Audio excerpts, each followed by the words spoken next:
এবার তুফান ও মোহনার সব কিছু জেনে গেল শুভ। হ্যাঁ বন্ধুরা, এমনটা দেখা যাবে, তাই সম্পূর্ণটা জানতে ভিডিওটিতে একটি লাইক দিয়ে সম্পূর্ণ দেখতে থাকুন। গল্পের শুরুতে দেখা যাবে মোহনা ও তুফানকে পাহারা দিচ্ছে কমলি ও মেজুমা। কমলিকে তুফান বলে, তো কমলি, এখন তো তোর কাজ হয়েছে তাই না, এখন তোর মেহমানদের না খাওয়ালে হয়? উনিও তো ডক্টর, ওনার তো জানা উচিত যে আমরা কি কি খাই, জানা, ওর জন্য 1 কাপ চা বানিয়ে আন। আর তখন কমলি বলে, না আমি পারবো না। তখনই তুফান বলে, আচ্ছা থাক, আনা লাগবে না, কিন্তু আমার না খুব এতে খেতে ইচ্ছে করছে, তার জন্য নিয়ে আয়। তখন কমলি বলে, ঠিক আছে আমি যাচ্ছি। এই বলে কমলি চলে গেলে এদিকে তখন মেজমা দাঁড়িয়ে দাঁড়িয়ে যেতে থাকে। আর তখনই দেখা যাবে তুফান একটা আইডিয়া বের করে মেজমাকে বলে, আচ্ছা মেজমা, খাবারটা তো তোমারও খুব ফেভারিট তাই না, বলো বলো। দেখা যাবে মেজমা অনেকটাই খুশি হয়ে যায়। আর তখন বলে, হ্যাঁ হ্যাঁ, এই ফুলটা আমার খুব ফেভারিট। তুফান বলে, এই রে, আমি তো আমার আর ডক্টরের জন্য আনতে বললাম, আমার জন্য তো আনতে বলিনি, তুমি যাও বলে এসে। দেখা যাবে মেজমাকে পাঠিয়ে দিয়ে ওদিকে তুফান মোহনাকে প্রপোজ করতে থাকে। তুফান আর মোহনাকে বলতে থাকে, বেবি ডল, তোমার প্রেমিকা আমি অভিনয় যাচ্ছি। তখন এই বলে মোহনার কাছাকাছি যেতে থাকে তুফান। আর তখন মোহনা তো সহ্য হয়ে পড়ে আর বলে, না না আমি এখান থেকে চলে যাচ্ছি। তারপরে দেখা যাবে মোহনাকে পিছন থেকে জড়িয়ে ধরে তুফান। আর তখন ক্যামেরার সামনে গিয়ে সেখানে থাকা গোপন ক্যামেরা দিয়ে রাখে শুভ সব কিছু দেখার জন্য। তখন শুভ সেই গোপন ক্যামেরায় সব কিছু দেখতে থাকে। এদিকে তখন শুভ বাড়িতে আসে আর মোবাইলটা হাতে নিলেই সেখানে এইভাবে তুফান আর মোহনাকে একসঙ্গে দেখে ফেলে শুভ আর চমকে যায়। তখন দেখা যাবে শুভ বলে, এ কি আদি, এটা কী করছে এটা আদি, মানে আমাকে আদি ঠকাচ্ছে, না না এটা তো কিছুতেই হতে পারে না। এই ভেবেই শুভ কাঁদতে থাকে। আর ওদিকে তখন দেখা যাবে তুফানের হাত থেকে ছোটার জন্য মোহনা ছুটে বেরিয়ে যায়। আর তখনই তুফান বলে, আমিও আসছি। ওদিকে তখন শুভ কথা ভাবতে ভাবতে শুভ সিঁড়ি দিয়ে উঠে বলে, এসব কি করলো আদির নানা, আমি কি করব এবার আমি। দেখা যাবে সেখান দিয়ে সেই সিঁড়ি দিয়ে তুফান আর মোহনা নামতে থাকে। তখন তুফান শুভকে দেখে দাঁড়িয়ে পড়ে। ওদিকে তখন শুভ দেখে ফেলে তাদের দুজনকে। আর তখনই দেখা যায় বলে, আচ্ছা আমার না ভিতরে একটা কাজ আছে, আমি কাজটা সেরে আছি। এই বলে তুফান চলে যেতে লাগলে তখন শুভ বলে, আদি কোথায় যাচ্ছ? তারপরে তুফান কোনো মতে সেখান থেকে চলে যায়। এদিকে তখন মোহনা বেড়ে যেতে লাগলে শুভ বলে, দাঁড়াও মোহনা। আর তখন মোহনা বলে, কেন, কি হয়েছে? আর তখন শুভ বলে, শোনো, কিন্তু তোমার সঙ্গে আমার লুকোনোর কিচ্ছু নেই, তুমি যে এখান থেকে কি করছো সেটা আমি জানি। এই যে তুমি এই বাড়িতে আসার একটা সুযোগ পেয়েছো, তুমি নিশ্চয়ই এটা সুযোগ নিও না, এটা কাজে লাগাবে তাই না? আর তখন মোহনা হাসে আর বলে, শুনো শুভ, তোমার সঙ্গে না আমার কোনো কনফিডেন্স নেই, আমি না এসব নিয়ে আর ভাবছিও না, শুধুমাত্র আমি ডক্টর, সেই জন্যই এই বাড়িতে আমি এসেছি এই কাজটা করার জন্য, আর কিছুই না। শোনো, এটা আমি ঠিক করে নিয়েছি যে আয়ান তো করে দিয়ে আমি এই দেশ ছেড়ে অনেক দূরে চলে যাব, তাহলে যেন তোমাদের মাঝখানে আমাকে না আর দাঁড়াতে হয়। শুভ বলে, তাই নাকি? তোমার কি মনে হয় আমাকে বোকা মনে হয়? আমি এরকমটা হারে হারে চিনি, তুমি তো কিছু একটা চেষ্টা করবেই, তোমাকে না আমি ভালো করে জানি মোহনা। আর তখন মোহনা বলে, শোনো শুভলক্ষ্মী, তুমি না ভুল ভাবছো, আমি জানি তুমি সম্পর্কে খুব খারাপ ধারণা, কিন্তু আমি না অতটা খারাপ নই, আর তোমাদের খারাপ নিয়ে না আর কিছুই ভাবি না, তোমাদেরকে এখন আর আমার কোনো মাথা ব্যথা নেই, তাই আমার এসব নিয়ে একদম মাথা ঘামিও না, এসব ভাবছি না। তখন শুভলক্ষ্মী বলে, তাই নাকি? তখন মোহনা বলে, হ্যাঁ তো তোমার জানা হয়ে গেছে, তাহলে আর নতুন করে কি হবে? শুভ ভয় পেয়ে যায় আর বলে, কি হয়ে গেছে? আর তখন মোহনা বলে, না কিছুই না, তোমাকে নিয়ে না আমি আর ভাবছি না, তাই আমি ভাবছি অন্য কোথাও চলে যাব, তোমার ওদের মাঝখানে আর আসবো না, সেজন্যই তো তোমার কথা খুশি হওয়ার কথা তাই না? আর তখন বলে যে, আচ্ছা শুভলক্ষ্মী, এবার চলে যাই আমি। এই বলে মোহনা সেখান থেকে চলে যায়। হাসতে চলে যেতে লাগলো। আর তখনই দেখা যাবে মোহনা মনে মনে বলে, আমার আয়ানকে তো আমি পেয়ে গেছি শুভলক্ষ্মী, তুমি না জীবনেও বুঝতে পারবে না যে এটা নকল আদি, তোমাদের বাড়াবাড়ির জন্যই না আমাকে এই বাড়িতে আসতে হলো, কিন্তু আমি তো এভাবে তোমাদের বাড়িতে আসতেই চাই না, যে করেই হোক আমাকে কিছুটা সামলে নিতে হবে, এবার আমাকে একটা পদক্ষেপ নিতেই হবে, শুধু আমার আয়নকে চাই আর কিছুই না, আমার আর আয়নের মাঝখানে আমি কাউকে আসতে দেবো না, কাউকে না। তখন এই বলে সেখান থেকে মোহনা চলে যায়। ওদিকে তখন শুভ বলে, কিছু একটা কারণ তো আছে যেটা আমি বুঝতে পারছি না, তবে আমাকে সবটা খুঁজে বের করতেই হবে, আমিও তাড়াতাড়ি তোমাকে ছাড়বো না মোহনা, জানি তুমি একটা কিছু করছো। তখন দেখা যাবে সকলে মিলে বসে আছে। আর তখন তুফান, রমিক সহ সবাই চলে আসে আর এসেই বলে ভাই আমাদেরকে একটা বুদ্ধি দিল।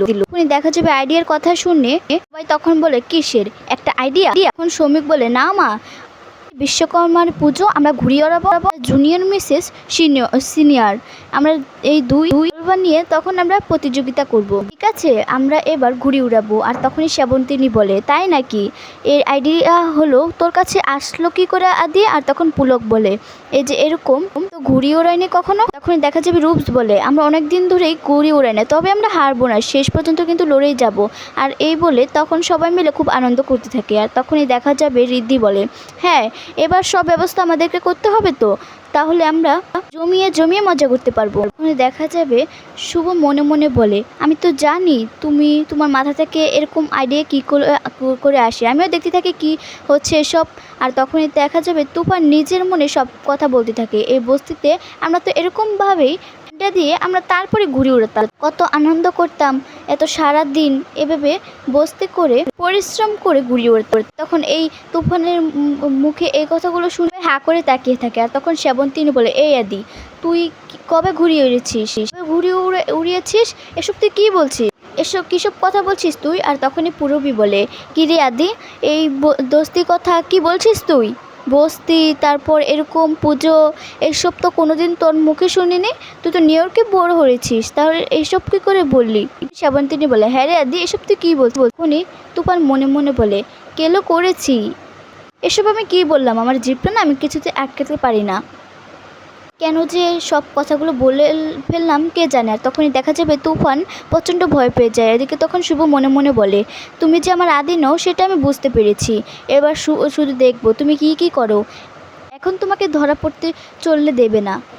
তখনই শুভ কোনোভাবে ব্যাপারটা মিস করে নেয়, বলে না না আসলে আমি তো কোনোদিন আদি তো কোনো এসব দেখিনি, এখানে এসে নিজের সব পুজোর সঙ্গে এলাকার সঙ্গে তুলেছে, তার জন্যই এসব ভুলভাল কথাগুলো বলে ফেলেছে। কী করবে বলো তো, এক্সাইটেডমেন্ট আর কুলাতে পারছে না, তার জন্যই তো এসব কথাগুলো বলছে, তাই না দি? আর আমি ঠিক বলেছি না? আর তখনই দেখা যাবে তুফান মনে মনে বলে এই রে বৌদি তো দেখছি ম্যানেজ করে নিয়েছে। তখন শুভ বলে আমি তো বুঝতে পারছি ও এখানে এসে এখানকার ছেলেদের সঙ্গে মিশে অনেকটাই বদলে গেছে, আর এছাড়া না এখন না আর আগের মতো সব কিছু নেই। রিদ্ধি বলে হ্যাঁ ঠিকই বলেছো, এবার এটা ঠিক বলেছে শুভ, কারণ দাবাই কিন্তু আগের মতো ভালো হয়ে গেছে, বেশ ভালো হয়ে গেছে, এবারগুলো তো কেনাকাটাগুলো করতে হবে, চলো সবাই মিলে চলো আনন্দ করব। তখন তো দেখা যাবে সবাই মিলে খুব আনন্দ করতে থাকে। এদিকে তখন শুভ মনে মনে বলে এবার তো তোমাকে আমি হাতে নাতে ধরার ব্যবস্থা করব। আমার মনে হচ্ছে এটা আমার আদি কিছুতেই হতে পারে না, কিছুতেই না, এটা সম্পূর্ণ অন্য একটা মানুষ, এটা দেখেই আমি সব কিছু বুঝতে পেরেছি, এবার দেখি তুমি কি করো আদি, তুমি যে অন্য কেউ সেটা তো আমি ধরতে পেরেছি। ওদিকে তখন দেখা যাবে তোমার মনে মনে বলে বাহ বৌদি এত বোকা না, বৌদিকে যতটা আমি ভেবেছিলাম ততটা চালাক নয়, এবারের মানুষগুলো না প্রচণ্ড বোকা, এবার আমার সবাইকে মানে বানাতে না আমার সময় লাগবে না, এবার দেখো আমি কি করি, আমার বেবি ডলের সঙ্গে আমি তো দেখা করবই। এদিকে তখন দেখা যাবে আদি সে জেলখানায় থাকে, হঠাৎ করে আদি একটা ছায়া দেখতে পায়, ছায়া দেখে ঘুম ফিরে উঠতে যায়। আর তখন ঘুম থেকে উঠে কি যেন একটা দেখতে পায়, থাকা শুভকে দেখতে বলে শুভ তুমি এসেছো শুভ, এই বলে হাসতে থাকে আদি।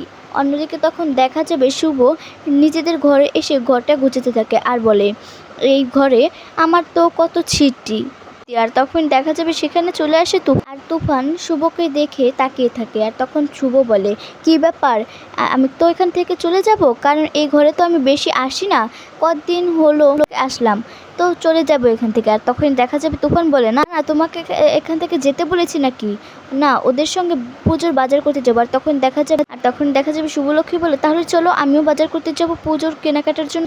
দেখা যাবে শুভ একটা প্ল্যান করে হাত থেকে সেই হাতটা ফেলে দেয় শুভ, তখনই দেখা যাবে শুভ কাঁদতে থাকে আর বলে হাতটা নষ্ট হয়ে গেল, ভেঙে গেল, আর কি কেমন হবে না তুমি এই হাতটা দিয়েছিলে। দেখা যাবে তুফান বলে এরকম একটা হাতের জন্য তুমি এরকমটা করছো কেন, থাক এরকম করো না। আর তখন শুভ বলে কেন করবো না বলো তো, তুমি তো আমাকে এই হারটা দিয়েছিলে, আমি এরকম করব না, কান্নাকাটি করব না। তখন দেখা যাবে আদি দেখতে পায় মোহনা এসেছে, আর তখনই আদি ভালো করে দেখে যে মোহনা দাঁড়িয়ে আছে। তখন আদি বলে, তুমি তুমি এখানে কি করছো, আর তোমার লজ্জা করে না, তুমি এখানে এসে আবার এখানে এসেছো? আর তখন মোহনা বলে, কেন আয়ান, লজ্জা করবে কেন?